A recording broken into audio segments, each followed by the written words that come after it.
maulidin manzo Allah sallallahu alaihi wasallam an so mu yin bikinsa tun zamanin manzo Allah sallallahu alaihi wasallam an ga yana azumi ranar litinin da ran alhamis ka ce ya rasulullah kakan yi azumi ranar litinin da ranar alhamis ya ce ranar litinin abin da yasa nake azumi ranar ne aka haife ni sallallahu alaihi wasallam ga ya maulidi kenan da azumi amma lokacin da ya zama biki a hannun wani basaraki ana kiransa muzaffar to shine yanka dabbobi ya kira taro ya ci abinci ya kai waƙoƙi yabon annabi to don daga lokacin maulidi ya zama abin yi a wajen wanda suka sa kansu sa kai din kuma shine tsananin soyayya da annabi sallallahu alaihi wasallam tsananin soyayya da in dai kai bako saboda bakon ka yanka masa rago kai wani bakon ma haka yanka masa bijimi saboda murna to an ambaci suna annabi ka yanka rago ka yanka bijimi ai ba za a ce kai laifi ba wanda ba musulmi na rosa da annabi balle murnan haihuwan annabi kuma abin da ya yawanta maulidi a Najeriya Shehu Ibrahim da ya bayyana ya ce shi ainihin biki duka na musulunci dalilinsa wani wajibi ne Allah ya dora mutane suka samu daman cika wajibi shi yasa suke mai da wannan rana ta zama ranar murna ranar biki mun yi sallah asabar ladi litinin talata laraba alhamis yau juma'a kai mun yi sallah mako guda to juma'a nan mai da ita ranar idi godiyan Allah mun yi sallah ta kwana 7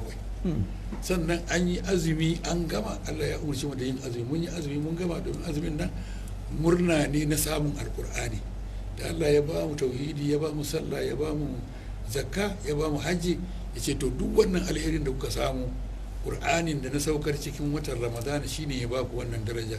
to ku gode mini akan samun alkur'ani godiya da za ta zama da rana ku yi kama da wanda ya kawo alkur'ani shine mala'ika jibrilu bai cin abinci bai shan ruwa bai da mace abin da duk za ku yi kama da shi ku yi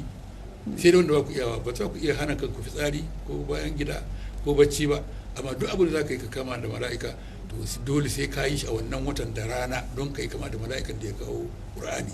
da dare kuma ka yi yawan nafila ka yi yawan nafila don wanda ya fassara qur'ani mai yawan sallar dare ne annabi kenan saboda haka da rana muke yin azumi mai kama da jibrilu da dare mu yawan sallah mai kama da annabi sallallahu har watan ya kare wani tukmil iddata da tukabbiru da alama hadaikum wa la'allakum tashkurun mun gode da samun alqur'ani sai mu fita daji mu ta kabbarori godewa da ce tun da yake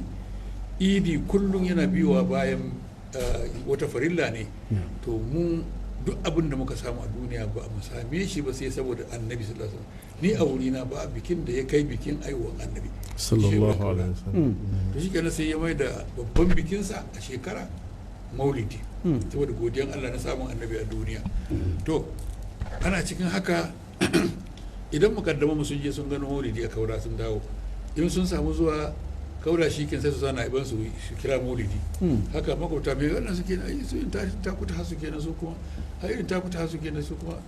to yabon annabi ne a to ai gara mu yi ana nan sai aka so a makarantu islamiyoyi a Najeriya